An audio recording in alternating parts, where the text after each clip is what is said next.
MIT Group of Academic and Research Institutions announces admission in engineering and management with 40 years in technical education, over 12,000 plus students, best placement cell and best infrastructure. Beed Bypass, Aurangabad.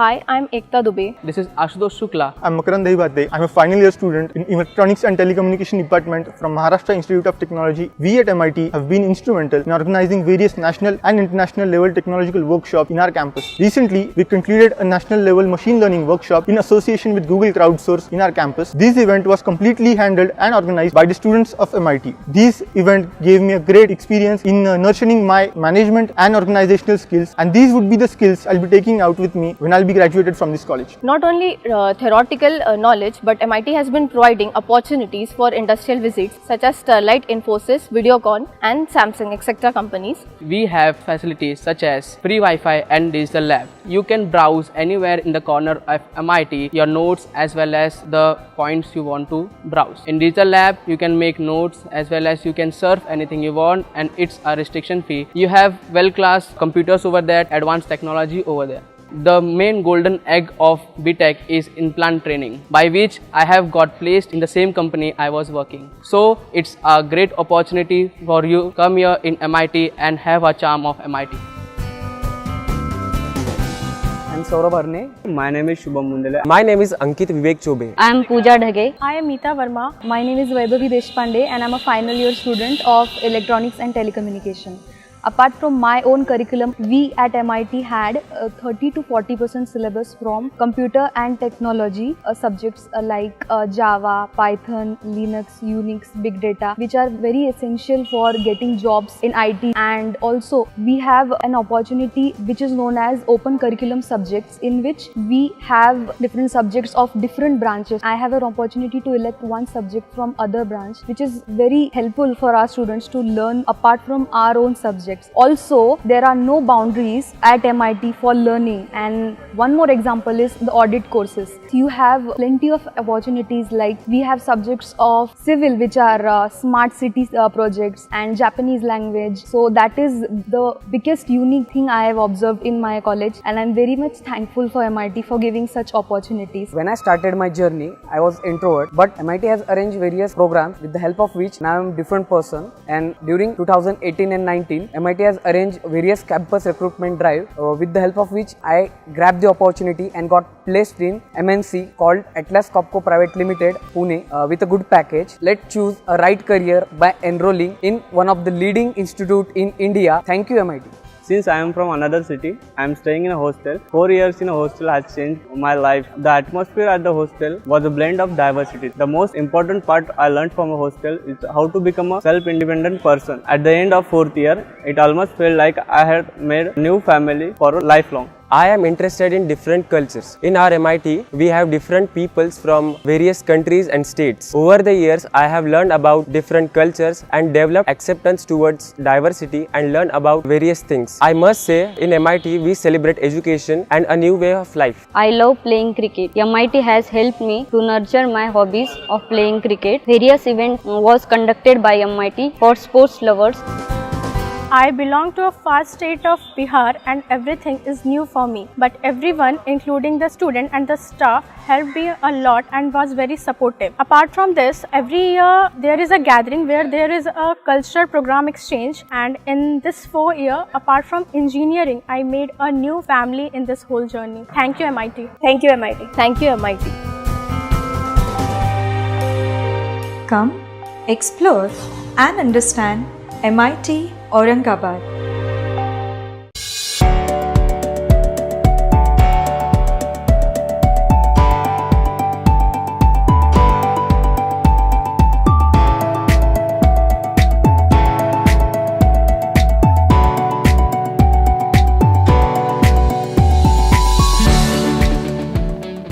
नमस्कार।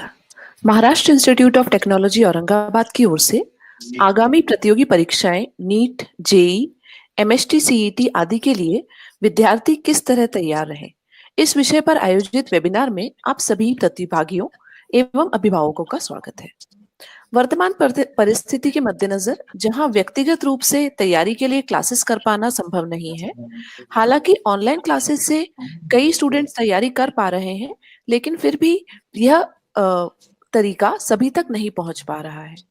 इस सभी के चलते students जो कि engineering एवं medical competitive exams में participate करना चाहते हैं, उन्हें गाइड करने के लिए MIT औरंगाबाद के internal quality assurance cell IQAC और electronics and telecommunication engineering department द्वारा किए गए इस प्रयास से हमारा यह लक्ष्य है कि जो स्टूडेंट्स कॉम्पिटिटिव एग्जामिनेशंस में हिस्सा लेना चाहते हैं, वे वर्तमान परिस्थिति में उचित मार्गदर्शन द्वारा अच्छे से अच्छा प्रदर्शन कर सकें एवं फेस टू फेस क्लासेस या ऑनलाइन क्लासेस के अभाव में भी उच्चतर परिणाम दे सकें।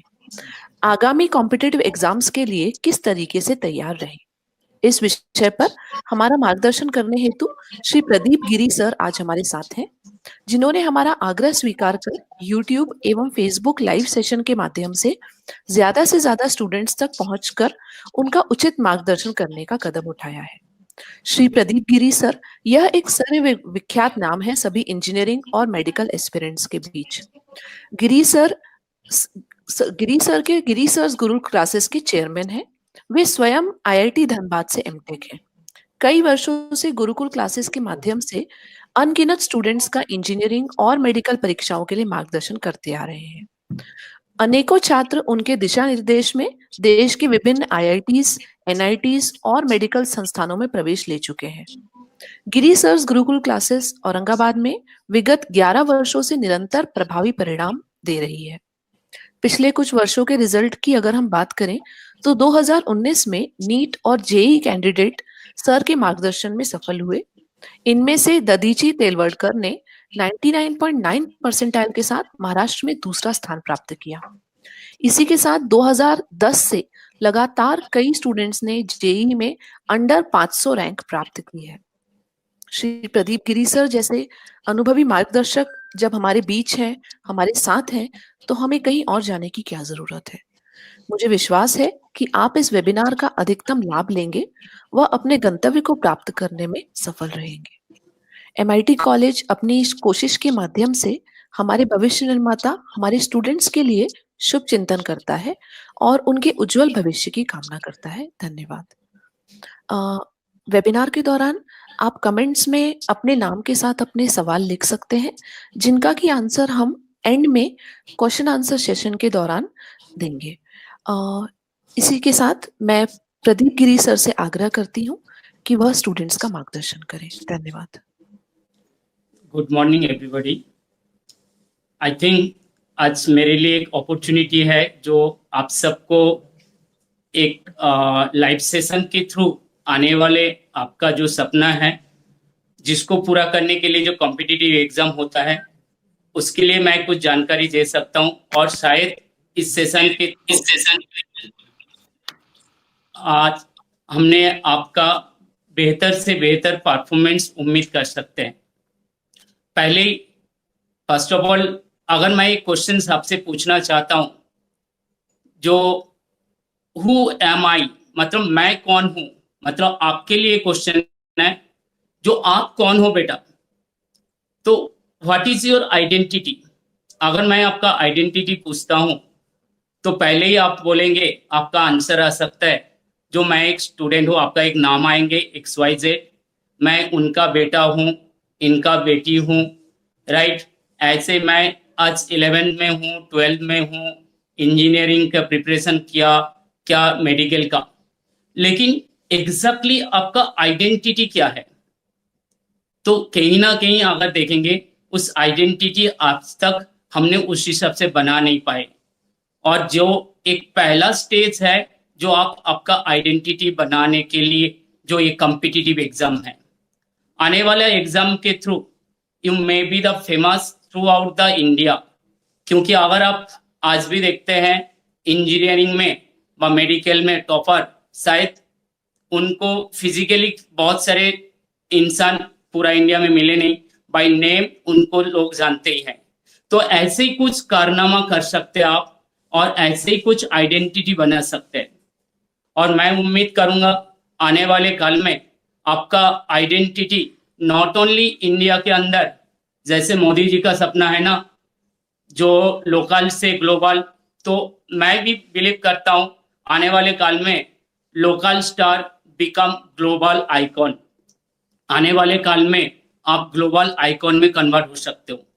और उसी के लिए देखो एग्जिस्टेंस आइडेंटिटी, इसके बारे में थोड़ा सा चर्चा करके हम आगे बढ़ेंगे। जैसे आपको भी पता है भगवान गौतम बुद्ध देव, उन्होंने उनका जो जन्म स्थान थे जहां से उनका जन्म हुआ था, लेकिन आज शायद बहुत सारे लोगों को पता नहीं है कहाँ उनका बर्थ प्लेस है, वह उस बर्थ प्लेस का एग्जैक्टली लोकेशन भी नहीं जानते हैं। लेकिन देखिए जब गौतम बुद्ध देव घर छोड़ के बौद्ध गया में एक पेड़ के नीचे आके बैठ गए थे और वहां पर उनको साधना बोधि मिले थे। तो आप बिलीव करो वहां पर देखेंगे आज भी पूरा not only India, through out the world बहुत सारे लोग उस प्लेस को आते हैं, उस पेड़ के नीचे आते हैं, उसको शायद चारों तरफ घूमते हैं। क्यों? बिकॉज वहां पर गौतम बुद्ध देव ने उनका आइडेंटिटी क्रिएट किया। बस मैं भी आपसे उम्मीद करूंगा आने वाले काल में आप लोग भी ऐसे ही आइडेंटिटी क्रिएट करेंगे जैसे बहुत सारे हमारा हीरोज जो है सारे लोग उस आइडेंटिटी क्रिएट कर चुके हैं। जो वर्ड आया अभी हीरोज, तो हमने जब बोला हीरो मतलब क्या होता है, तो शायद सभी के मन में एक वर्ड आ जाता है। हमने अगर बोला आपका फेवरेट हीरो कौन है, तो आपके मन में यही आएंगे। किसने बोलेंगे शाहरुख खान, अमिताभ बच्चन, सलमान खान, शायद इस टाइप का नाम। लेकिन मैं बोलता हूं ये हीरो नहीं है, ये तो एक्टर है। जो रियल लाइफ के हीरो होता है उसी के बारे में मैं अभी चर्चा करना चाहता हूं। उसी के लिए एक छोटा सा वीडियो जस्ट आपको मैं अभी प्ले करना चाहता हूं, दिखाना चाहता हूं जो रियल हीरो, उसी के बारे में।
देखो बेटा, इस छोटा सा वीडियो आई थिंक यहाँ पर हम आज डिस्कस करेंगे हमारा रियल हीरो के बारे में। रियल हीरो, मेरा हीरो है कौन जानते हो बेटा? अब्दुल कलाम जी। मेरा हीरो है स्टीफन हॉकिंस। मेरा हीरो है अन्ना हजारे जी। बस, और आने वाले काल में मैं आप सबको उसी पोजीशन में देखना चाहता हूं। अब्दुल कलाम जी आप जानते हैं एक छोटा से गांव से शायद ऐसे स्कूल से पढ़े, जमीन में बैठ के उनका मन में एक ही सपना था, बस आसमान में उड़ना था। और उनके इस सपने के पीछे बहुत सारे बाधाएं आते गए, बहुत सारे स्ट्रगल होते गए, लेकिन इन स्पाइट ऑफ दैट उन्होंने उनका सपना को पूरा किए। उनका किताब अगर आप देखेंगे विंग्स ऑफ फायर, आप अगर पढ़ेंगे तो आपको पता चल जाएंगे लाइफ में स्ट्रगल क्या होता है, फेलियर क्या होता है, उस फेलियर से सक्सेस में कैसे कन्वर्ट किया जाता है। स्टीफन हॉकिंस के बारे में अगर मैं बोलना चाहता हूं, जिसमें शायद अराउंड 30 ईयर्स एज में उनका ऐसे एक बीमारी हुआ जो शायद रेयर बीमारी है, और जिसको डॉक्टर ने बोला शायद आप 6 मंथ के मेहमान हैं, लेकिन हर दिन उनके पास मौत आते थे और उनके साथ पंजा लड़के उन्होंने बोलते अभी नहीं, बाद में आना, और उसी प्रोसेस में चलते चलते 76 ईयर तक उन्होंने खुद को सरवाइव किए। और उन्होंने खुद के लिए नहीं, उन्होंने हमारे लिए बहुत सारी चीज दे के गए। तो these are the real hero. और मैं बोलना चाहता हूं आज यहाँ से, हीरो हो तुम, आप सब मेरा हीरो हो, आप सब मेरा हीरो, मैं आपका फैन हूं, राइट।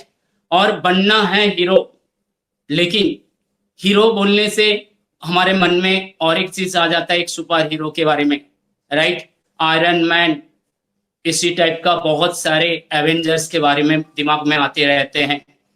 लेकिन एक बार आप सोच के देखिए, आयरन मैन बोलिए, जितना भी एवेंजर्स है, जो भी सुपर हीरो है, सारे एक नॉर्मल इंसान। इसी के बारे में मैं बोलना चाहता हूं। जैसे हमारा इंडियन सुपर हीरो शक्तिमान के बारे में देखा होगा, अभी लॉकडाउन के टाइम में भी उनका बहुत सारे एपिसोड चलते रहेंगे और देखे भी होंगे। देखो उस शक्तिमान में एक गंगाधर जैसे एक इंसान होता है, एक नॉर्मल इंसान, जिनमें शायद जितना ज्ञान होना चाहिए उससे थोड़ा कम भी है, एकदम सिंपल नॉर्मल इंसान है। और वही गंगाधर जब टाइम आता था उसमें किस में कन्वर्ट हो जाते थे? शक्तिमान में। तो आपके अंदर भी, हर एक इंसान के अंदर 2 पार्ट है, एक नॉर्मल इंसान और एक सुपरमैन जैसे गंगाधर एंड शक्तिमान। आपके अंदर भी वही दोनों लोग है बेटा। आपको किसको जगाना है, आपको डिपेंड करना है, डिफाइन करना है। आप गंगाधर को जगाना चाहते हो क्या शक्तिमान को जगाना चाहते हो? जगाओ बेटा शक्तिमान को और कर लो दुनिया मुट्ठी को। और आज ये टाइम आ चुका है जहां पर आपके अंदर को, इस हीरो को जगाओ। जो हीरो हारते नहीं है, हीरो डरते नहीं है और हारेंगे भी नहीं कभी भी। हर मोड़ में उनके एक ही है, जीत। और वो जीतते हैं खुद के लिए नहीं बेटा, दूसरे के लिए जीतते हैं, दूसरे की खुशी के लिए। बस आज भी मैं चाहता हूं, आज जो कॉम्पिटिटिव एग्जाम है ये आप खुद के लिए नहीं जीत रहे हो बेटा। आज आप जीतना चाहते हो आपके पेरेंट्स के लिए, उनका सपना को पूरा करना आज आपका जिम्मेदारी है। आज उसी सपना को आपको पूरा करना है। आज जीत रहे हो आपके उस सारे टीचर्स के लिए जो आपका नर्सरी केजी से लेके शायद 11-12 तक प्रिपरेशन कराया, स्कूल में, कॉलेज में, हर जगह में। आज आप जीतना है उस आपका फैन के लिए जो शायद आपके पड़ोसी, आपके रिलेटिव, जो आपके लिए एक उम्मीद के नजर से बैठे हुए हैं, जो आने वाले काल में आप बेहतर से बेहतर एक इंजीनियर, डॉक्टर और कुछ बनोगे, एक बेहतर इंसान बनोगे। तो इस टाइप का प्रोसेस में आपको जाना है। तो मैं आज यहां पर बोलना चाहता हूं, राइट, तू झुकना नहीं, रुकना नहीं, कर शपथ, अग्निपथ अग्निपथ। बस ये अग्निपथ है। कोई भी सिचुएशन हमें क्या नहीं कर सकते हैं, रोक नहीं सकते हैं। कोई भी सिचुएशन, कोई भी कंडीशन से हमें घर में तो बंद करके रख सकते हैं, लेकिन हमारा चिंता शक्ति, हमारा क्रिएटिविटी, हमारा एक्टिविटी, ये सारे चीज को रोक नहीं सकते हैं। आज देखो ये सारे कंडीशन के बावजूद भी कहीं ना कहीं हम सब टेक्नोलॉजी के साथ कैसे भी करके मिल रहे हैं। तो उसी टाइप का फीलिंग को लेके आओ। आज हमें जितना है और जितने का वो एटीट्यूड आगे लेके चलना है। अभी जब भी आ जाता है टाइम जीतने के बारे में, तो जीता कैसे जाता है? जंग के लिए आपको पता है, जंग में जीतने के लिए ओनली आपकी हिम्मत कम नहीं आता है बेटा, वहां पर स्ट्रेटेजी बहुत इंपॉर्टेंट रोल प्ले करता है, राइट। आपको पता होगा कारगिल के युद्ध के केस में, आपको भी जानते हैं, जहां पर एनिमी कहां हिल टॉप में बैठे थे और हमारा सोल्जर नीचे से ऊपर चढ़ना था। उनके लिए जंग कितना डिफिकल्ट था, लेकिन स्ट्रेटेजी जहां पर हमें जीत हासिल की। तो आज हमारे लिए वही स्ट्रेटेजी इंपॉर्टेंट है। आने वाले जंग के लिए आने वाले कॉम्पिटिटिव एग्जाम के लिए हमारे अंदर का वो स्ट्रेटेजी चाहिए। आज भी जैसे इंट्रोडक्शन में मेरे बारे में बोला गया है, मेरे स्टूडेंट के बारे में, देखो पहले भी जैसे हमने बोला मैं कौन हूं, मैं कुछ भी नहीं हूं, हीरो तो आप लोग हो, असली सूरज तो आप हो बेटा, राइट। हम तो एक चांद जैसे हैं जिसके लाइट में हमें थोड़ी देर के लिए लाइट आ जाता है, आपका रिजल्ट के थ्रू हमें भी कुछ दिन के लिए प्रकाश मिल जाता है, लेकिन असली एक्सप्लोशन जो होता है हाइड्रोजन न्यूक्लियर फ्यूजन वो आपके अंदर हो रहा है। आप ओरिजिनल सूरज हो बेटा। तो उसी ओरिजिनल सूरज से जो अंधेरा होता है उसको ढक नहीं सकते, सामयिक कुछ ग्रहण लगा सकते हैं, लेकिन सूरज चमकते रहते हैं। जैसे रात हो जाता है इसका मतलब ये नहीं जो सूरज थक गया रुक गया, हाँ सूरज तो वो आग निकलते रहते हैं। तो आपको भी उसी सूरज बनना है और वही आग निकालना है। तो उसी टाइप का आग निकालने के लिए आपका आज भी बोलना चाहता हूं, जो भी रिजल्ट होता है, आज जो भी हमने रिजल्ट क्रिएट किया बेटा, सारे के लिए एक ही है, सबसे इंपॉर्टेंट एक सिस्टम, एक टेक्निक, एक शेड्यूलिंग। तो पहले तो आज हम आपको शेड्यूलिंग के बारे में बोलना चाहता हूं। आपका डेली शेड्यूल एंड आने वाला 2 मंथ का 2.5 महीने का शेड्यूलिंग, उसके ऊपर आपको काम करना चाहिए। पहला काम हो जाता है आपका डेली शेड्यूल। डेली शेड्यूल को अगर आप कंसिडर करेंगे तो बहुत सारे बच्चे का आपका हैबिट हो सकता है लेट नाइट पढ़ना, और कुछ बच्चे हो सकते हैं अर्ली मॉर्निंग में भी जागते हैं। तो मेरा रिक्वेस्ट रहेंगे बेटा, देखो इंसान का बॉडी एक क्लॉक है, घड़ी है, उसको जैसे बनाओगे ऐसे ही बनता है। आज अगर आपने रात को लेट नाइट पढ़ते हो और सुबह 7 बजे आपको रिपोर्टिंग होता है एग्जाम सेंटर में, आपका उठने का हैबिट अगर 7 बजे 8 बजे है, तो आप सोचो एग्जाम में आप कितने अच्छे परफॉर्मेंस दे सकते हैं। आपको अगर दोपहर में सोने का आदत है तो आईआईटी का सेकेंड पेपर व जेईई मेंस के पेपर आपका सेकेंड हब में है, तो नींद तो आपको आना ही है। तो उस जगह में एक बार आप फील करके देखो, इंसान का हैबिट, ये साइंटिफिकली प्रूवन है, 21 डेज अगर किसी भी चीज को कंटिन्यूअसली किया जाता है तो हैबिट में कन्वर्ट हो जाता है। बस आज आपके पास टाइम है बेटा, अच्छा हैबिट हमें होना है। जैसे बचपन में स्कूल में आपको पढ़ाया जाता था early to bed early to rise makes a person healthy and wise. बड़े होते होते ये सारे चीज वेस्टर्न कल्चर के अंदर जाके छुप गया शायद, वहां पर ऐसे हो गया लेट नाइट, नाइट लाइफ, ऐसे बहुत सारे चीज। नहीं बेटा, हमारा संस्कार हमारा कल्चर को भूलना नहीं है। और हकीकत यही है, साइंटिफिकली प्रूवन है, सुबह जो बच्चे पढ़ाई करते हैं, सुबह का पढ़ाई ज्यादा इफेक्टिव है। इसके ऊपर रिसर्च हो चुका है, आप नेट में सर्च मार के देख सकते हो। बस तो मैं चाहता हूं, क्या आपने किया क्या नहीं किया आई डोंट नो, मैं नहीं बोलूंगा आपको कंप्लीट चेंज करने के लिए, नहीं। आज आपको कोशिश करो बेटा, जो टेक्निक जो शेड्यूलिंग मैं बोल रहा हूं उसको फॉलो करने का, इसका इफेक्ट बिल्कुल होने वाला है। जैसे एक एग्जांपल दधी जी के लिया उन्होंने, जिसका परसेंटाइल इस बार जेईई मेंस में 99.995 परसेंटाइल है। आपको पता है बेटा, उसको अगर बोर्ड में परसेंटेज 10 बोर्ड में कितना था, 87%। तो बहुत सारे बच्चे पेरेंट्स भी सोच सकते हैं 87% तो बहुत अच्छे नहीं है, फिर भी कैसे किया। उसमें क्रिएशन उनका है, हमारा कुछ भी नहीं, उन्होंने खुद को क्रिएट किया। आज भी मैं बोलना चाहता हूं, आपको भी बोल रहा हूं, बेटा सेल्फ डिपेंडेंट बनो, किसी के ऊपर डिपेंडेंसी हटा दो, ना टीचर के ऊपर डिपेंडेंसी ना किताब के ऊपर डिपेंडेंसी, बनो खुद के ऊपर डिपेंडेंसी। बस जैसे अब्दुल कलाम जी ने किए थे बेटा, जैसे स्टीफन हॉकिंस ने किए थे, अन्ना हजारे जी ने किए थे, जिसके कारण पूरा इंडिया उनके पीछे झूमने लग गए थे बेटा। तो बस इसीलिए टाइम शेड्यूल में पहले मैं तो उम्मीद करूंगा बेटा लेट नाइट नहीं, अभी 24 आवर्स में से 6 आवर आपके लिए नींद होना चाहिए, राइट।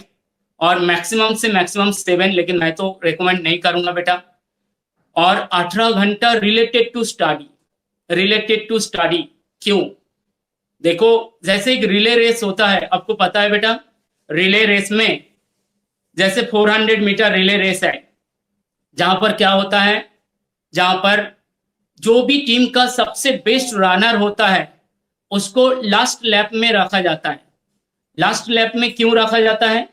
क्योंकि जो पिछले 3 लैप में कोई भी रनर अगर प्रॉपरली कहीं ना कहीं उनके मिस्टेक हो चुका है, कुछ भी हुआ, तो लास्ट लैप में आके जो बेस्ट रनर है उसको भरपाई कर सकते हैं। तो आज आपके लिए लास्ट लैप है, ये 2 मंथ्स का लैप, 2-2.5 महीने का एक लैप है बेटा। नीट के एग्जाम के लिए 2 मंथ्स और IIT एडवांस के लिए देखेंगे 2.5 से 3 मंथ्स। इस लैप को आप कंसिडर करो बेटा। इसमें थ्रस्ट लगाना है, पिछले क्या गलती हुआ है क्या नहीं हुआ उसको भूल जाओ, सोचो मत मेरा ये प्रिपरेशन नहीं हुआ, मेरा ये कमी है। कमी तो सबको है। आज भी हमने अराउंड 20 इयर्स पढ़ा रहे बेटा, लेकिन मेरे को ही केमिस्ट्री पूरा नहीं आता है, राइट? तो आपको कैसे आ जाएंगे सारी चीज? किसी को भी, जो भी टॉपर होता है एग्जाम में जाता है उस दिन भी उसको फील होता है कुछ तो कमी है, कुछ तो कमी है।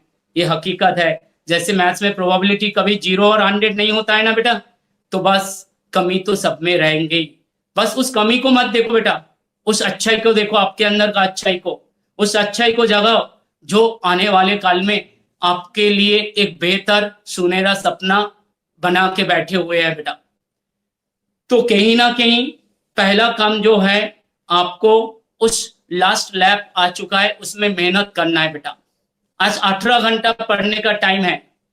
एक हाई जंप पर, एक लॉन्ग जंप पर जब आते हैं, दौड़ के आते हैं और मैक्सिमम थ्रस्ट लगा के लास्ट में वो कूदते हैं। जितना थ्रस्ट, इसमें से फिजिक्स का क्वेश्चन भी आप बना सकते हो बेटा, कितना डिस्टेंस ट्रेवल करेंगे व कितना हाइट ट्रेवल करेंगे वो डिपेंड कर रहा है उसका थ्रस्ट कितना है।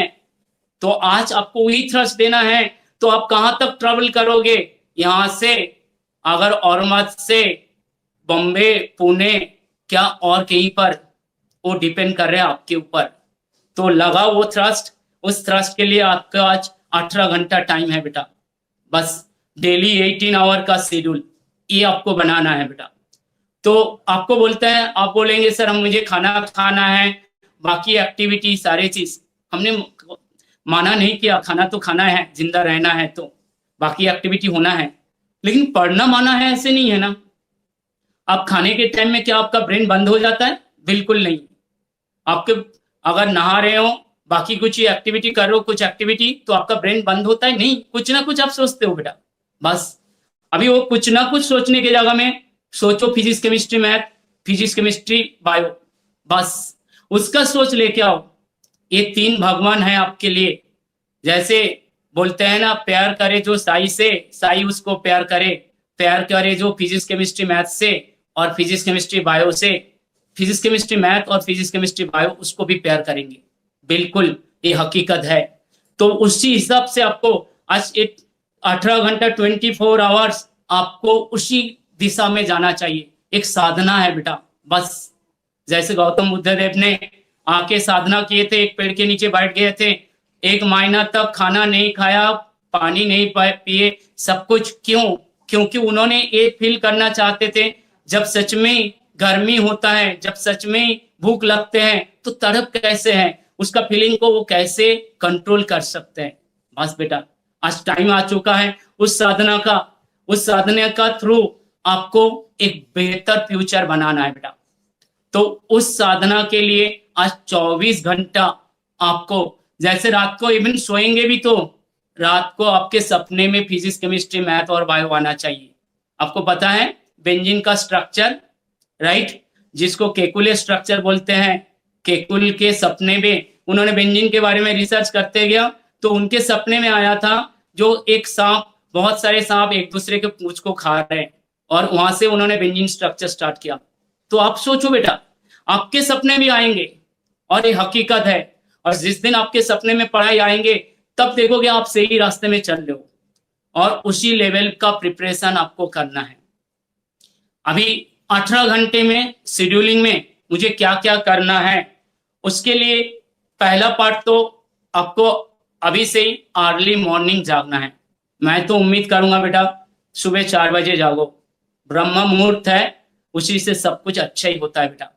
क्या अच्छा होता है नहीं होता है पता नहीं है, लेकिन आज भी मैं बोलना चाहता हूँ बेटा, सुबह एनवायरनमेंट बहुत अच्छा रहता है, oxygenated air, density of air maximum होता है।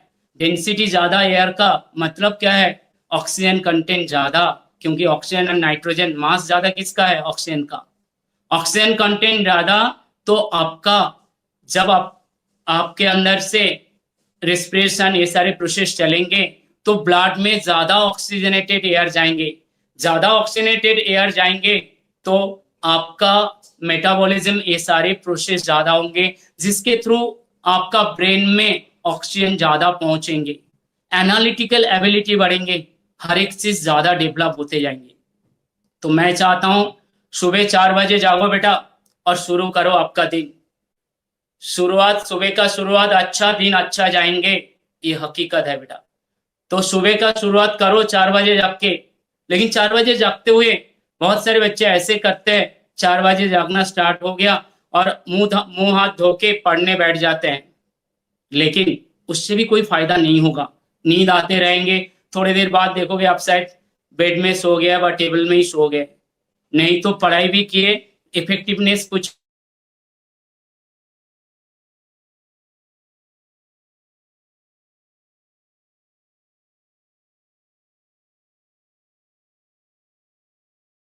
जिस स्टेज में है उसी स्टेज में रहना चाहते हैं, रेजिस्ट टू चेंज, बस ये नॉर्मल इनर्शिया है।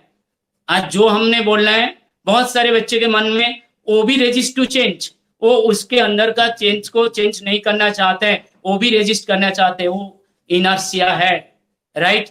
उसी इनर्शिया को अगर हमने चेंज करना है, क्योंकि जब अपने कार में बैठते हैं, अचानक कार स्टार्ट हो गया तो आप पीछे की तरफ जाते हैं, लेकिन उसी टाइम में कार जब अचानक ब्रेक लगाते आप पीछे की तरफ, आगे की तरफ मूव करते हैं, क्योंकि जो आप मोशन में थे, मोशन में रहना चाहते हैं, पहले स्टैटिक थे तो स्टैटिक रहना चाहते हैं। तो अगर अपने 6 घंटे सो रहे हो तो उस टाइम में आपका क्या होना है? सोचो बेटा, आपके ब्रेन, आपका माइंड, आपका बॉडी उस इनर्शिया में है। उठ के आप मुंह हाथ धो के पढ़ने भी बैठ जाओगे बेटा, तो उससे बहुत ज्यादा कोई फायदा नहीं होगा। तो पहले एक्टिविटी करो, उठने के बाद आपका जो डेली एक्टिविटी, ब्रश, ये सारे 15-20 मिनट उसके पीछे लगाओ बेटा, और हो सके तो मॉर्निंग में नहा सकते तो बहुत अच्छी बात है। फिर थोड़ा सा वॉकिंग करो बेटा, वॉकिंग 10-15 मिनट आपके रूम के अंदर, टेरेस के अंदर, टेरेस में, रूम में, लॉन में, कहीं पर भी छोटा सा जगह, उसमें कोई फर्क नहीं गिरता। जस्ट वॉकिंग करो एंड रिकॉलिंग करो, दोनों चीज। जब आप वॉकिंग कर रहे हैं तो आपके अंदर क्या डेवलप हो रहा है? आपका बॉडी का हर पार्ट एनर्जेटिक हो रहा है, क्योंकि वहां ब्लड सर्कुलेशन ज्यादा बढ़ते जा रहे हैं, वो एक्टिव हो रहा है, जो इनर्शिया था उससे वो बाहर आ रहे हैं। फिर जब आपने क्या कर रहे हो बोलो, वॉकिंग करते करते recalling, this is the most important part. जैसे कुछ बच्चे बोलते हैं, सर मैं पढ़ाई तो करता हूं लेकिन मुझे याद नहीं रहता है, राइट। कुछ बच्चे बोलते हैं शायद मेरा आईक्यू थोड़ा सा शायद कम है, मेरा इंटेलिजेंस कम है, मैं इसीलिए शायद पीछे हूं। बिल्कुल गलत बेटा, ये सारे वर्ड आप गलत सोच रहे हो। जस्ट आपने क्या कर रहे हो, आपका कमियां को एक्सपोज करके खुद का डर को मतलब छुपाने की कोशिश करो बेटा। आज भी बोल रहा हूं, इंटेलिजेंस ही बनाया जाता है, आईक्यू शायद थोड़ा बहुत फर्क हो सकता है, लेकिन इंटेलिजेंस से बनाया जाता है। अगर आपको मान लीजिए मेमोरी कम है, बोलो आपका कोई भी गाना याद है क्या? नहीं, राइट। कुछ ना कुछ गाना, इवन कहीं पर आपने घूमने गए थे, उसका सारे सिनारी आपको याद है क्या? नहीं। तो ये सारे याद कैसे है? अगर आपका इंटेलिजेंस ही नहीं है, आपका मेमोरी नहीं है, तो वो भी याद नहीं होना चाहिए ना, वो कैसे याद है? तो आपको तो गजनी जैसे बनना चाहिए था ना, शॉर्ट टाइम मेमोरी लॉस। तो बस कुछ देर के लिए आपको आना है, बाद में सब कुछ भूल जाना है। भूलना है तो सब कुछ भूलेंगे, गाना भी भूलेंगे, मैं कौन हूं सब कुछ भूल जाओगे, लेकिन ऐसा तो नहीं होता है। कुछ पार्टिकुलर चीज आप भूल जाते हो, बाकी चीज याद रखता है। जानते हो क्यों?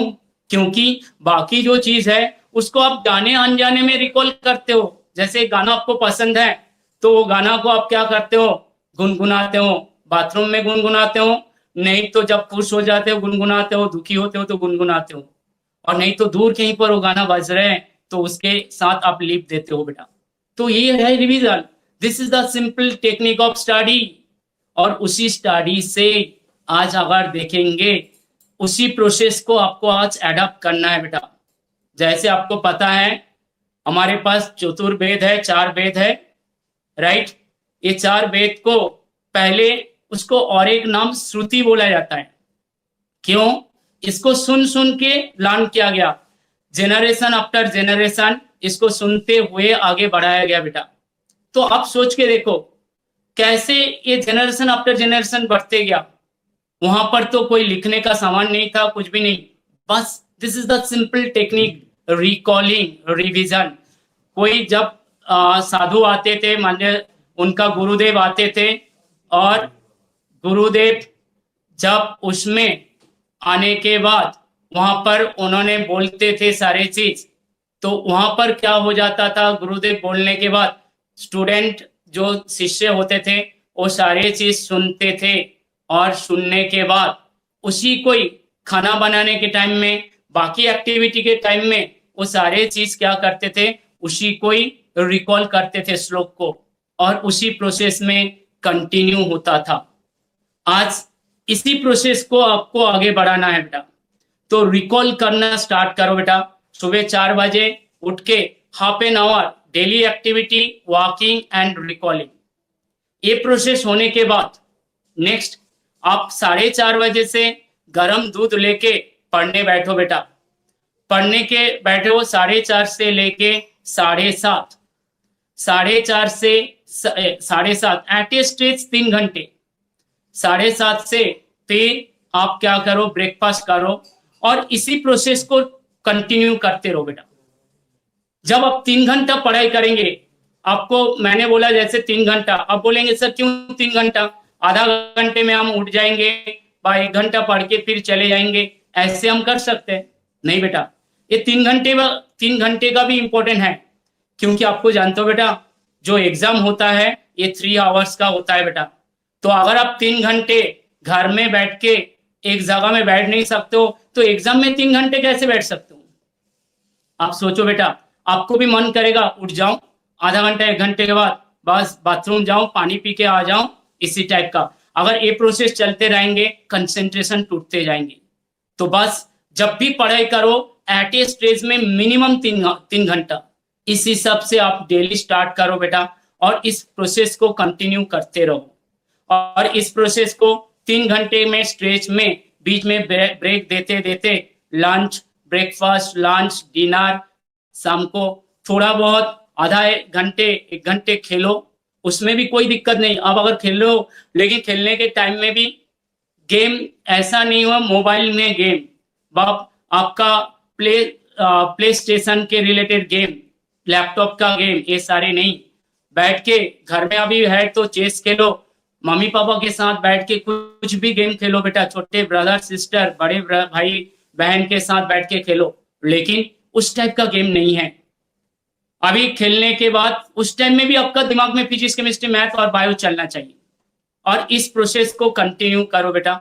और 18 घंटा कहीं ना कहीं अल्टीमेटली आपको 18 घंटा सीजन लगाना है बेटा। और उस प्रोसेस में जितना आगे आप बढ़ोगे तभी जाके सक्सेस आपको मिल सकता है। तो सक्सेस मिलने के लिए हमने जैसे बोला इस शेड्यूल को फॉलो करो बेटा। अभी इस शेड्यूल में पढ़ाई कैसे होना चाहिए, पढ़ाई के बारे में मैं इतना ही बोलना चाहता हूं। जैसे डेली 3 आवर्स का एक टेस्ट होना ही है। और देखो आप लकी हो बेटा, जो आज गांव में भी है, कहीं पर भी है, तो हर बच्चे के लिए हमारा गवर्नमेंट, हमारा जो एग्जाम एजेंसी है NTA, वो आप सबके लिए सोचते हैं बेटा। उल्टा शहर के बच्चे के लिए उतना नहीं सोचते हैं, आप सबके लिए ज्यादा सोचते हैं। तो इसीलिए उन्होंने देखो एक ऐप लॉन्च किए जहां पर आपका डेली टेस्ट है, एवरी डे आप एक टेस्ट दे सकते हो बेटा। और मैं चाहता हूं बेटा हर बच्चे उस डेली टेस्ट को अवेल करो। और मैं चाहता हूं 2 से लेके 5, ये 3 घंटा दो। उसके पीछे भी रीजन है बेटा, क्योंकि 2 से लेके 5 बोल सकते हो सर मेरा सुबह का सेशन मिल सकता है, बिल्कुल, लेकिन एडवांस पे जब जाओगे 2 से 5 होता है और नीट का भी 2 से 5 सेशन होता है, राइट। तो इसीलिए 2 से लेके 5 बजे तक वो सेशन करो, जहां पर आपको 3 घंटे का एक टेस्ट एवरी डे दो बेटा। और ये टेस्ट देना बहुत इंपॉर्टेंट है, लेकिन टेस्ट देने के बाद काम खत्म नहीं हुआ, टेस्ट देने के बाद असली काम शुरू होता है बेटा, क्योंकि टेस्ट देने के बाद आपके पास अभी आ जाता है analysis, test analysis. Test analysis करना स्टार्ट करो बेटा। उनका देखेंगे प्रॉपर सॉल्यूशन दिया है, आपको एक रजिस्टर बनाना है बेटा, फिजिक्स का एक, केमिस्ट्री का एक, मैथ्स का एक, जिसमें से हर पेज में एक एक चैप्टर का नाम लिखो। केमिस्ट्री में mole concept, stoichiometry, next 2 page छोड़ के एटॉमिक स्ट्रक्चर, ऐसे करो बेटा। उसी सब से बना के अभी हर टेस्ट के बाद कौन सा चैप्टर से वो क्वेश्चन आया, पहला क्वेश्चन मान लीजिए स्टोइकियोमेट्री मोल कॉन्सेप्ट से आया, तो लिखो बेटा वो पहला क्वेश्चन जो इस चैप्टर से आया है, कौन सा टॉपिक, सब टॉपिक, वो उसके ब्रैकेट में लिखो बेटा। और लिखने के बाद वो टॉपिक आपसे बना क्या नहीं बना, वो क्वेश्चन बन गया तो कैसे, नहीं बना तो रीजन क्या हुआ, उसका एनालिसिस लिखो। बस बेटा हर एक क्वेश्चन का ऐसे एनालिसिस करो। आपको अगर 60 टेस्ट है, ऑलमोस्ट 1500 क्वेश्चन आ जाएंगे जेईई मेंस के रिलेटेड, और नीट के रिलेटेड देखेंगे तो बहुत ज्यादा क्वेश्चन, आपका ऑलमोस्ट 3000 के आसपास क्वेश्चन हो जाएंगे एक एक सब्जेक्ट का, राइट। अभी ये 1500 क्वेश्चन का अगर आपने एनालिसिस कर लिया, इस चैप्टर से कितना क्वेश्चन मिलना, तो लास्ट 1 वीक में एग्जाम के पहले उस एनालिसिस से आपको पता चल जाएंगे कौन सा चैप्टर से किस टाइप का क्वेश्चन आ रहे हैं, सिलेबस क्या है, डिफाइन कैसे है। और जो बच्चे उसको अच्छे से कर लेंगे, हमने बोला था ना स्ट्रेटेजी, वो मैटर करेंगे, जो बच्चे इसको अच्छे से स्ट्रेटेजिकली करेंगे उनका सक्सेस मिलने का प्रोबेबिलिटी बहुत ज्यादा बढ़ जाएंगे। और मैं जानता हूं और मैं उम्मीद करता हूं इसमें 100% आपको सक्सेस मिले। उस प्रोसेस से डेली टेस्ट देना है, 3 घंटे का टेस्ट, बाकी टाइम मुझे उस टेस्ट के एनालिसिस बेसिस में रिवीजन। सिलेबस सभी का कंप्लीट है, आज टाइम है रिवीजन करने का। अभी रिवीजन, कभी कभी बच्चे को लगता है अभी तो मेरे पास 60 दिन है, मेरे पास 30 चैप्टर है, एक एक चैप्टर को 2-2 दिन लगाऊंगा और 60 दिन रिवीजन कर लूंगा, बहुत अच्छा हो जाएंगे। बिल्कुल गलत सोच है बेटा, क्योंकि अगर आप सोचो एक चैप्टर अपने 2 दिन में भी पढ़े, अच्छे से हो गया, बहुत अच्छे से हो गया, 60 दिन के बाद वो चैप्टर आपके दिमाग में है ही नहीं, तो आपको करना क्या है, एवरी डे एक से ज्यादा चैप्टर अच्छे से करना है। आपको टारगेट होना चाहिए 10 to 12 डेज के अंदर पूरा फिजिक्स, पूरा केमिस्ट्री, पूरा बायो और पूरा मैथ्स जो भी आपका है उसको रिवीजन करना चाहिए। मंथ में 3 बार, 2 मंथ में 6 बार रिवीजन प्लानिंग होना चाहिए। आप बोलेंगे सर इतना फास्ट रिवीजन करेंगे तो मुझे कुछ भी नहीं आएंगे, बिल्कुल गलत है। पहला रिवीजन में आपको 50% आएंगे, नेक्स्ट रिवीजन में आप 10 दिन के बाद देखोगे भूलोगे नहीं, नेक्स्ट रिवीजन में 50 इज कन्वर्ट टू 55%। बस ऐसे करते जाओ, देखोगे फाइनल रिवीजन तक आपको 90+ % में आप आ चुके हैं। आपके अंदर वो कॉन्फिडेंस बढ़ते जाएगा हर रिवीजन के बाद। नहीं तो बस वो जगलर होता है ना बेटा, जगलर कभी भी 2 बॉल 3 बॉल एक ही साथ जगलिंग करते हैं, ऐसा नहीं पहले 2 बॉल ले लिया जगलिंग किया, फिर तीसरा बॉल के साथ 1 बॉल को नीचे रख दिया, फिर जगलिंग किया, फिर उसको चौथा को रख दिया जगलिंग किया, उससे कभी भी वो 3 बॉल का जगलिंग नहीं कर सकते बेटा। 3 बॉल का जगलिंग करना है, 3 बॉल को एट ए टाइम लेना है, 4 बॉल का जगलिंग करना है, 4 बॉल को एट ए टाइम लेना है। तो अगर आपको बॉल ये सब्जेक्ट के साथ जगलिंग करना है, पूरे सब्जेक्ट को एट ए टाइम लेना पड़ेगा, तभी जाके हो सकता है। तो यही है मेथड, यही है सिंपल टेक्निक, और उसी टेक्निक से आपको आगे बढ़ना है बेटा। और मुझे लगता है आज के टाइम का कमी के कारण बहुत सारे चीज, बहुत मैटर जो मुझे बोलना था शायद आज बोल नहीं सकते हैं, लेकिन ऐसे ही छोटे छोटे चीज आपको आज से करना स्टार्ट करना है बेटा। और आप अगर इस टाइप का प्रोसेस करोगे, मुझे लगता है आपका स्कोर में चेंज आएंगे ही 100%। 2 मंथ्स में देखो रैंक 1 बनोगे, क्या रैंक बनोगे किसी को पता नहीं, जैसे भगवत गीता में श्री कृष्ण भगवान बोल के गए अर्जुन को, बस कर्म करते जाना है, तुम कौन हो, सारी चीज तो मैं करके रखा हूं, बस आप जस्ट एक मीडिएटर हो, मैं भी एक मीडिएटर जैसे हूं बेटा, बस जो भी रिजल्ट होने वाला है वो सारी चीज प्री डिटरमाइंड हो चुका है। आज आप एक अच्छा एक्टर बन जाओ बेटा, अच्छा एक्टिंग करो तो देखोगे क्लैपिंग मिलेंगे। हम सब एक एक्टर जैसे हैं, जिंदगी के रंगमंच में जस्ट एक्टिंग कर रहे हैं, और जो जितना अच्छा एक्टिंग उसका उतना सक्सेस, क्लैपिंग मतलब सक्सेस।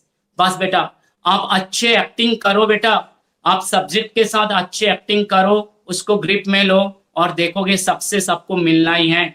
सक्सेस आपका कदम चूमने वाला है बेटा, आपको सक्सेस खुद को लेके आना है। चलो बेटा, और ज्यादा कुछ नहीं है, लास्ट में जस्ट सम अप करना चाहता हूं अगेन बोल के, हमारे लिए अभी 18 घंटा पढ़ना है, 6 घंटा नींद, जिस 6 घंटे में भी सपने में सब्जेक्ट आना चाहिए, इस टाइप का इन्वॉल्वमेंट होना चाहिए।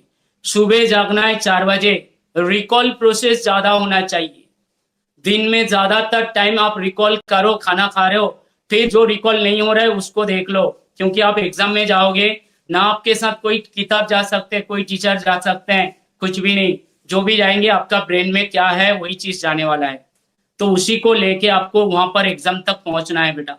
बस आप शुरू करो उस दिशा में, और रिवीजन प्रोसेस और डेली टेस्ट, ये सारे टेस्ट के बाद analysis, this are the most important part. और लास्ट में बोलूंगा सेल्फ डिपेंडेंट, खुद के ऊपर भरोसा रखो बेटा, सेल्फ डिपेंडेंट, राइट। अगर आप खुद के ऊपर भरोसा रखोगे तो विश्वास नागरे पाटिल जैसे भी आप भी विश्वास रख सकते हो खुद के ऊपर, तो बस बनोगे आप, आपका सपना पूरा होना है, राइट। आपने शायद कैरोलिन का कहानी आपने सुना होगा, जहां पर एक यूएस शूटर थे जिसने लगातार 2 ओलंपिक में गोल्ड मेडल लेके आए थे। उस कहानी बोल के आज खत्म करेंगे, टाइम ज्यादा नहीं लेंगे। उस कहानी में देखो, वो एक बेस्ट शूटर थे, नेशनल चैंपियन थे, लेकिन वो एक सोल्जर होने के कारण अचानक ओलंपिक होने के शायद 2 साल पहले उनके हाथ में हैंड ग्रेनेड का ब्लास्ट हुआ, जिसके कारण उनका राइट हैंड निकालना पड़ा। ऑलमोस्ट वो 2 महीने हॉस्पिटलाइज थे। जब उसने घर वापस आए, उनके पास 2 रास्ता था, एक तो गुमनामी के अंधेरे में कहीं पर खो जाना चाहिए, और नहीं तो जो उसने सपना देखा था उसको पूरा करना चाहिए। तो उन्होंने वो दूसरा रास्ता चूज किया बेटा। उन्होंने बोला राइट हैंड नहीं है तो क्या है, मेरे पास लेफ्ट हैंड तो है, और उसी से उन्होंने प्रैक्टिस स्टार्ट किया बेटा। और फाइनली प्रैक्टिस करते गया 1 साल, ऐसे ही करके लगातार, फिर नेशनल का चैंपियन कंपटीशन आए तो वहां पर उन्होंने पहुंचे। तो पहुंचने के बाद वहां पर जितने भी उनका कॉलीग शूटर थे, सभी सोचा कैरोलिन उन लोगों को इनकरेज करने के लिए आए, लेकिन कैरोलिन ने बोला नहीं, मैं आपको इस कंपटीशन में compete करने के लिए आया हूं और तैयार हो जाओ। बस कंपटीशन में वो लग गए और जीते कौन? कैरोलिन। इसके आगे यहां पर उनका कहानी खत्म नहीं हुआ। फिर ओलंपिक के लिए, ओलंपिक सेकेंड वर्ल्ड वॉर के कारण ओलंपिक पोस्टपोन हो गया। 4 साल के बाद फिर होना था, वो भी पोस्टपोन हो गया। ऑलमोस्ट आई थिंक 1950s में हुआ था, और उसमें उनके लिए 10 साल इंतजार करना पड़ा, लेकिन उन्होंने हिम्मत नहीं हारे। उन्होंने पूरा फोकस को उठा के वही हिसाब से रखते गया, नहीं मुझे मेरा सपना पूरा करना है। आज हमारा एग्जाम 2 महीना पोस्टपोन क्यों ना हो जाए, 4 महीना पोस्टपोन क्यों ना हो जाए, उससे कुछ फर्क नहीं गिरता है हमें। बस आई एम द चैंपियन और मुझे चैंपियन बनना है। बस खुद के अंदर वो बिलीव लेके आओ, जैसे कैरोलिन ने किया था, 10 साल इंतजार करके गोल्ड मेडल लेके आया। नॉट ओनली गोल्ड मेडल लेके आया, उन्होंने नेक्स्ट ओलंपिक में भी अगेन गोल्ड मेडल लेके आया। तो बस बेटा, तो उसी टाइप का आपके लिए जेई मेंस पहला gold medal and JEE advance दूसरा गोल्ड मेडल, और नीट के बच्चे में तो एक ही गोल्ड मेडल, राइट। उस हिसाब से आप पूरा करो बेटा आपका सपना को, और हम ऊपर वाले के पास प्रे करेंगे आप सबका सपना पूरा हो। और उसमें कभी भी मेरा कुछ भी हेल्प चाहिए तो मैं कभी भी किसी भी फॉर्म में अगर एग्जिस्ट कर पाऊंगा मैं आपको हेल्प करूंगा। और आज MIT कॉलेज, उनके प्रिंसिपल, हर एक स्टाफ सभी को मैं धन्यवाद करना चाहता हूं जो मेरे लिए एक ऐसे अपॉर्चुनिटी उन्होंने आज एक प्लेटफॉर्म उन्होंने प्रोड्यूस दिया जिसमें आपके साथ मैंने इंटरेक्ट कर पाया। थैंक यू बेटा, सबके लिए थैंक यू अगेन। अभी किसी का क्वेश्चन आंसर कुछ है तो प्लीज इंटरेक्शन कर सकते हैं। मैम आपके पास कोई क्वेश्चन है? जी थैंक यू सर। सर कुछ क्वेश्चंस हैं। पहला क्वेश्चन है, अनिकेत ने पूछा है कि how to cope up with backlogs left in the available time. बिल्कुल बेटा, हमने जैसे बोला था ना बेटा, मैं ऑलमोस्ट 20 इयर्स केमिस्ट्री पढ़ा रहा हूँ, right. In spite of that मुझे आज भी पूरा केमिस्ट्री नहीं आता है, और ये हकीकत है, ये सबके सामने मैं एक्सेप्ट करना चाहता हूँ बेटा। और कोई अगर बोलते हैं कोई जो मुझे सब कुछ आता है वो सबसे बड़ा झूठा है बेटा। तो बैकलॉग तो रहेंगे ही, इसके लिए नहीं। आप, मैंने बोला ना, आपको क्या नहीं आता है वो मत सोचो बेटा, क्या आता है उसके ऊपर फोकस करो। आज भी देखो बेटा, जेई मेंस में अगर आप जेई एस्पिरेंट हो बेटा, जेई मेंस में आपको पता है 150 155 स्कोर में 99 परसेंटाइल आया है, मतलब कहीं ना कहीं 50% में आप 99 परसेंटाइल में जा रहे हो बेटा। 68 मार्क्स में ऑलमोस्ट 88 परसेंटाइल के आसपास हो रहे हैं। तो इमेजिन करो बेटा, तो बैकलॉग को जो आपका स्ट्रांग है उसको स्ट्रांगेस्ट बनाओ, और साथ में सिलेबस के रिलेटेड जितना भी है, जैसे एनसीईआरटी के रिलेटेड सिलेबस में जितना है उसको जितना आप बढ़ा सकते हो तो अच्छा है। आई होप बैकलॉग मतलब ऐसे नहीं जो आपको 100% सिलेबस बैकलॉग है, हो सकते हैं 20-30% बैकलॉग है, उसके पीछे भागो मत। 70% को बहुत अच्छे से बनाओ बेटा, राइट। बाकी 20% को बस कम चलाओ बना लो। और बैकलॉग मतलब आपको ये भी नहीं जो आपको बिल्कुल ही नहीं आता है, आपको उसमें से बहुत सारी चीज आता है, लेकिन कभी कभी हम साइकोलॉजिकली बैरियर बना लेते हैं। जैसे कैसे, मान लो थर्मोडायनेमिक्स एक चैप्टर है, और वो थर्मोडायनेमिक्स बाय इलेक्ट्रोकेमिस्ट्री नाम सुन के मैंने बोला ये तो नहीं हो पाएंगे, एक बैरियर बना लेते बेटा। उस फोबिया से बाहर निकलो बेटा, जिसको जितना ज्यादा डरोगे वो उतना ही डराएंगे, तो उससे फेस करो बेटा, एक ही चीज है। और बैकलॉग को कंप्लीट करने के लिए आई होप अनिकेत बेटा आप जितना मेहनत करो, टाइम बढ़ा दो बेटा, उसके लिए ये दोनों टेक्निक को अडॉप्ट करो। आई थिंक आपका प्रॉब्लम का सॉल्यूशन मिल जाएंगे। और अगेन बोल रहा हूँ, 100% के पीछे भागना नहीं। Next question. जी सर, नेक्स्ट क्वेश्चन है कि how to increase accuracy in problem solving. बिल्कुल बेटा, देखो इस केस में एक्यूरेसी के रिलेटेड बहुत सारे लोगों का बहुत सारे डिफरेंट सजेशन हो सकता है। कुछ लोग बोलते हैं practice make perfection, right. Practice ज्यादा करेंगे तो एक्यूरेसी बढ़ेंगे, बिल्कुल ये सही है, लेकिन प्रैक्टिस का क्या मतलब है?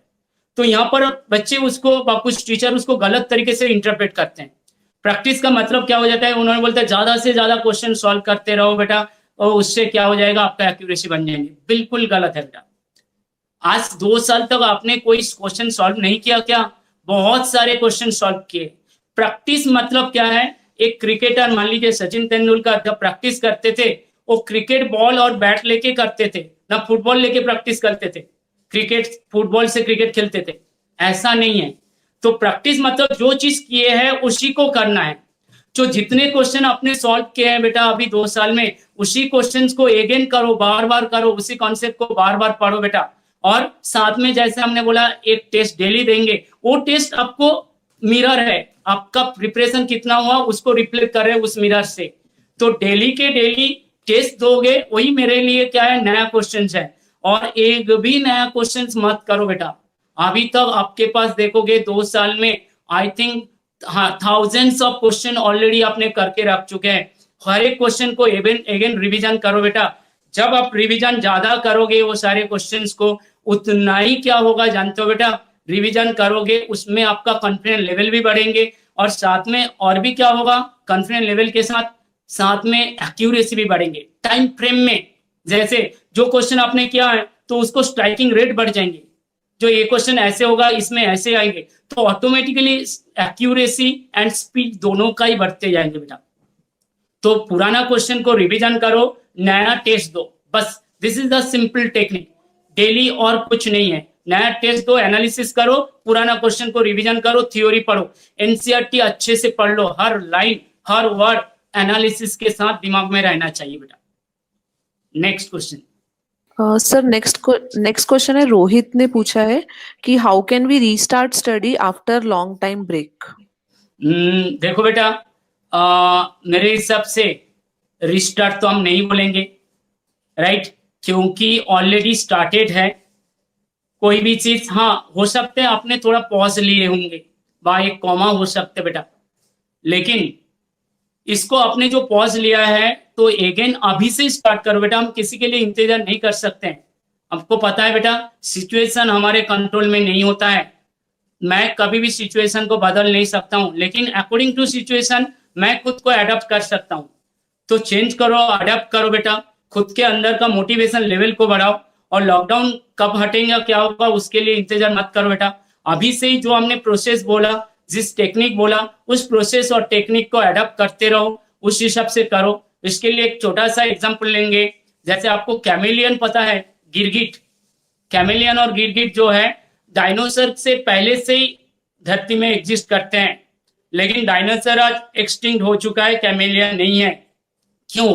एक छोटा सा एनिमल है, क्योंकि उनका एडेप्टिबिलिटी, वो अगर सूखे हुए पेड़ में होते हैं तो उसका ग्रे कलर ले लेते हैं, ग्रीन पेड़ में रहते हैं तो ग्रीन कलर हो जाता है, राइट।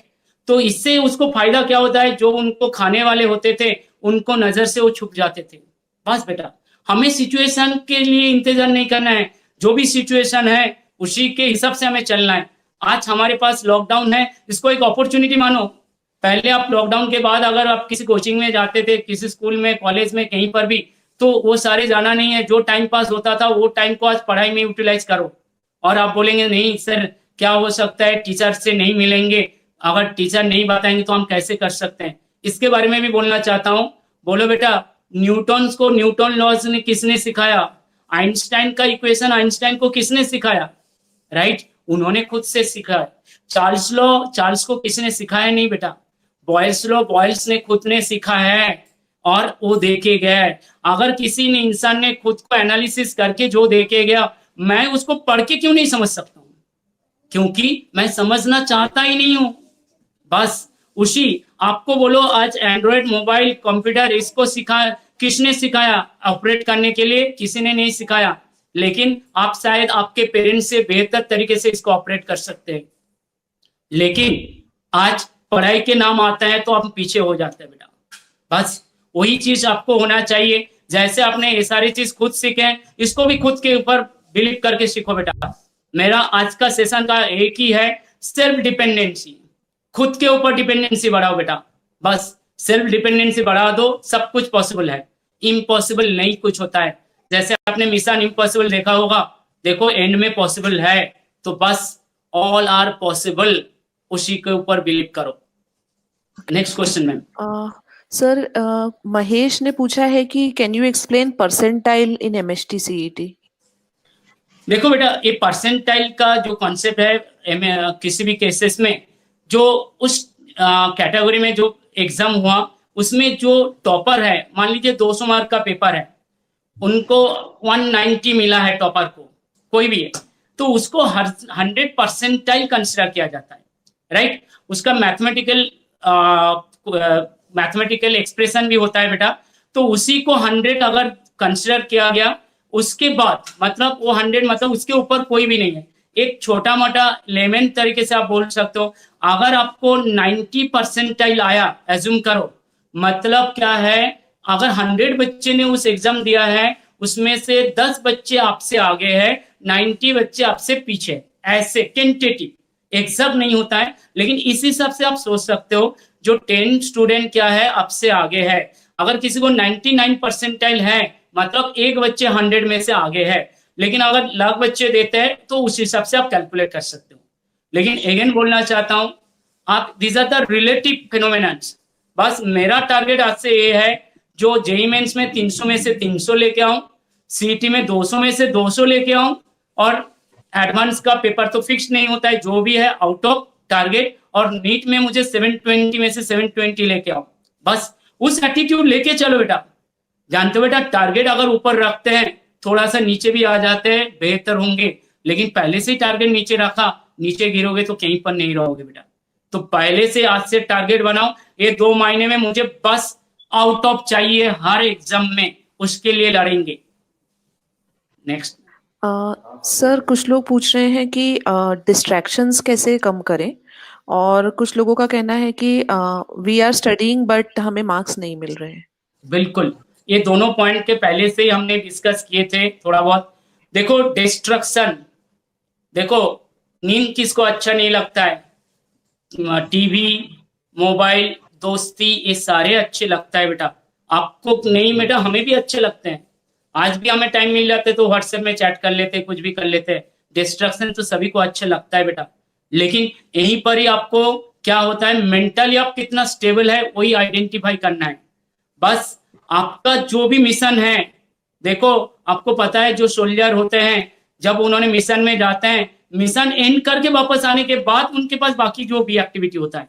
तो आज से आपका एक ही मिशन है, बस mission IIT, mission MBBS, mission CET का best college, right, COP, VJTI, इस टाइप का। बस जब तक ये मिशन कंप्लीट नहीं होता है तब तक डिस्ट्रक्शन को आने नहीं दो। और इसको हटाने के और एक तरीका है, जैसे मान लीजिए आपको गेम से डिस्ट्रक्शन है, तो हम बोलते हैं ना, जैसे ना रहेंगे मोबाइल ना बजेगा रिंगटोन, बस बेटा। तो जिससे आपका डिस्ट्रक्शन है उसको दूर कर दो बेटा।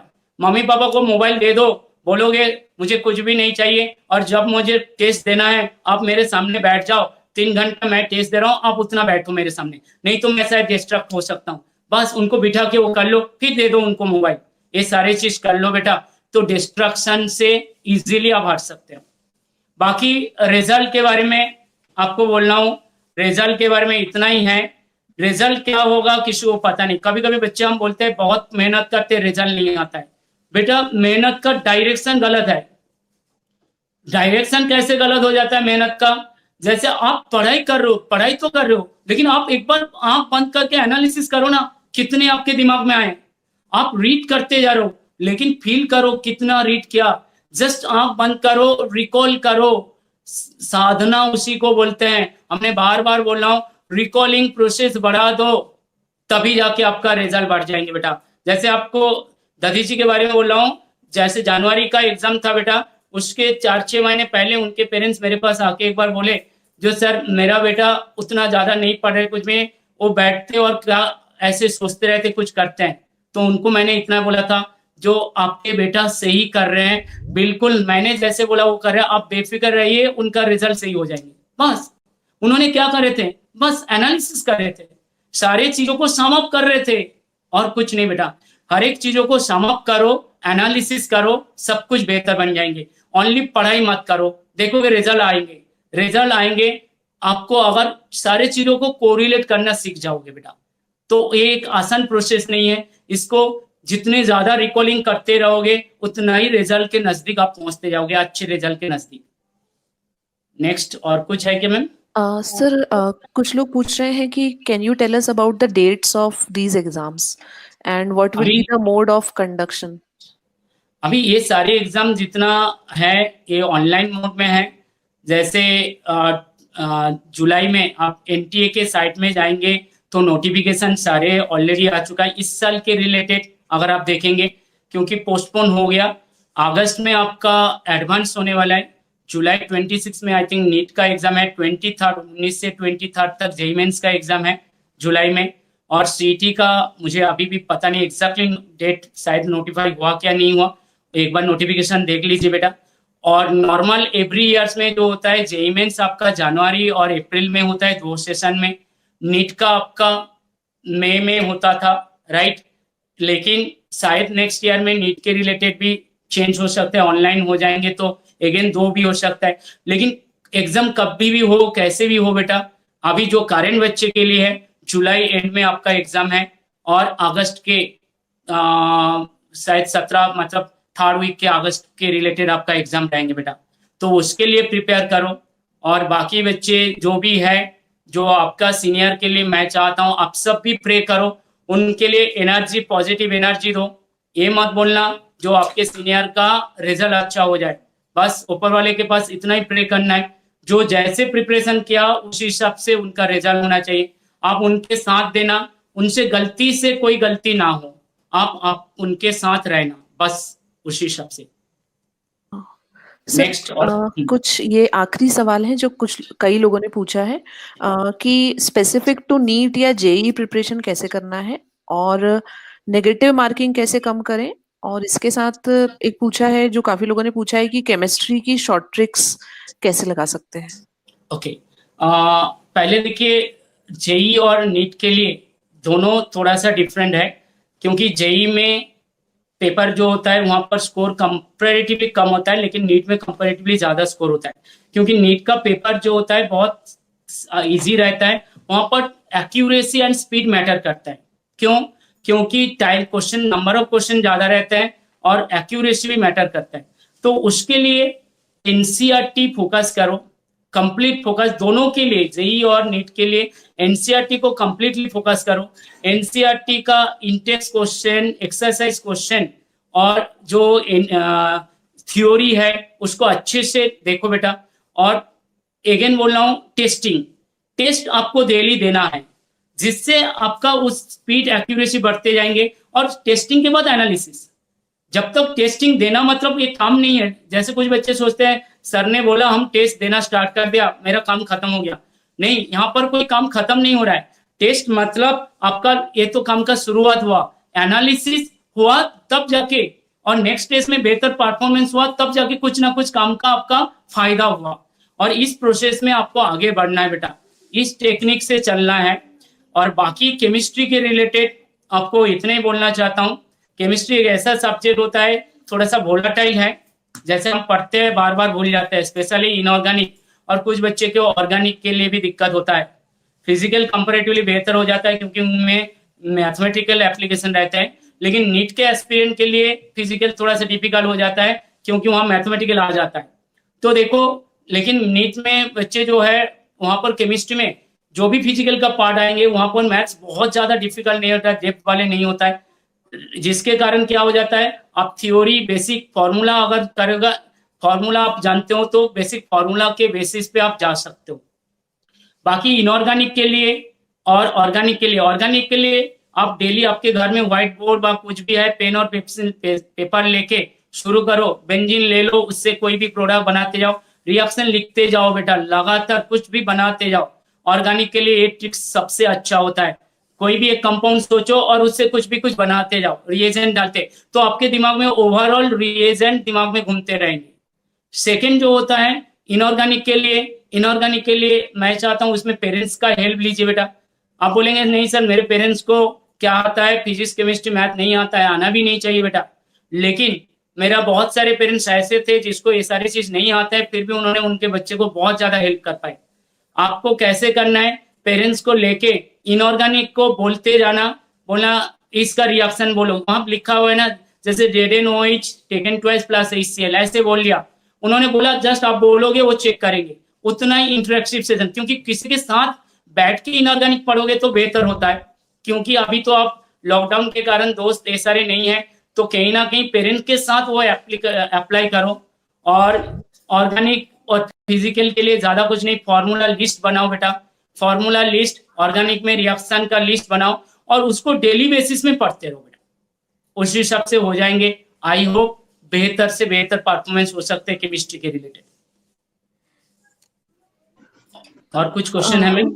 सर कुछ लोग नेक्स्ट ईयर के लिए पूछ रहे हैं कि सिलेबस कम हो सकता है क्या? हाँ, नेक्स्ट ईयर का अभी एनटीए ने तो बोला है नेक्स्ट ईयर का सिलेबस कम होंगे, लेकिन उसका जब तक उनका सिलेबस अनाउंस नहीं होता है तब तक बोल नहीं सकते हैं। लेकिन कुछ ना कुछ सिलेबस कम है, लेकिन इसके लिए हम इंतजार नहीं करेंगे बेटा। मेरे पास एक्स्ट्रा नॉलेज हमारे लिए कोई हार्मफुल नहीं है, कम नॉलेज हार्मफुल है बेटा। तो हम प्रिपरेशन तो चालू रखेंगे और सारे चैप्टर अभी जितना भी जैसे कर रहे हो बेटा प्रिपरेशन चालू रखो बेटा नेक्स्ट सेशन के लिए।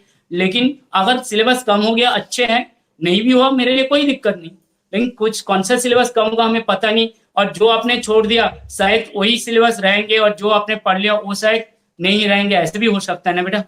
तो इसके लिए मत सोचो अभी, अब तो नेक्स्ट ईयर टाइम आपके पास है बेटा, अभी बस पढ़ाई को अच्छे से करो, जी जान लगा के करो बेटा।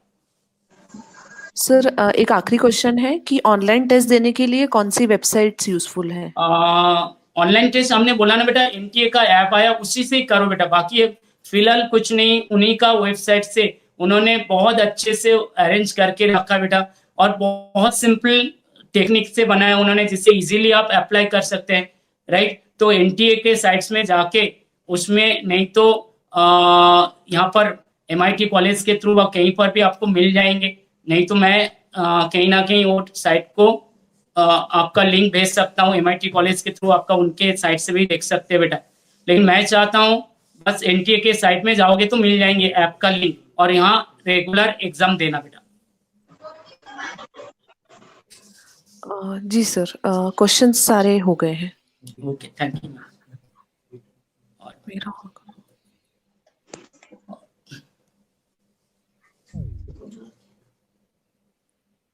और कुछ? जी, इस प्लेटफॉर्म के माध्यम से मैं गिरी सर का सबसे पहले धन्यवाद करना चाहूँगी। जिस तरह का अभी सिचुएशन है उसमें उन्होंने जैसा मेंटल मोटिवेशन दिया है, ये स्टूडेंट्स के लिए ना केवल कॉम्पिटिटिव एग्जाम्स को फेस करने के लिए, बाकी आगे आने वाली लाइफ में भी बहुत यूजफुल है। तो सर के कहने के अनुसार अगर हम स्ट्रैटेजी पर भी ध्यान दें तो हमारा परफॉर्मेंस बहुत अच्छा हो सकता है। धन्यवाद सर। अभी मैं हमारे महाराष्ट्र इंस्टीट्यूट ऑफ टेक्नोलॉजी के प्रिंसिपल डॉक्टर संतोष भोसले सर से रिक्वेस्ट करूंगी कि वो इस सेशन का कंक्लूडिंग रिमार्क दें।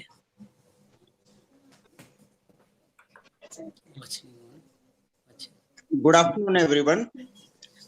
First of all, I would like to thank Giri sir on behalf of Maharashtra Institute of Technology for coming for this webinar with a short request and guiding all the aspirants of JEE, NEET and MSTCET so nicely. I'm sure with his guidance, everybody will be in a position to face these examinations very well and will get good score. As far as these aspirants are concerned, I would like to tell all of them that though the situation is currently not so good because of COVID-19 for all of us, but by the time these aspirants will be engineers and doctors, India is going to be a strong nation in all fields of engineering and medical sciences. And I'm hopeful that there are going to be a lot of opportunities for Indian doctors and Indian engineers within the country as well as abroad. So with this note, I wish all the best to all the aspirants of NEET, JEE and MSTCET. I wish best of luck to all of them for this examination and for all their future endeavors for throughout the life. Thank you very much.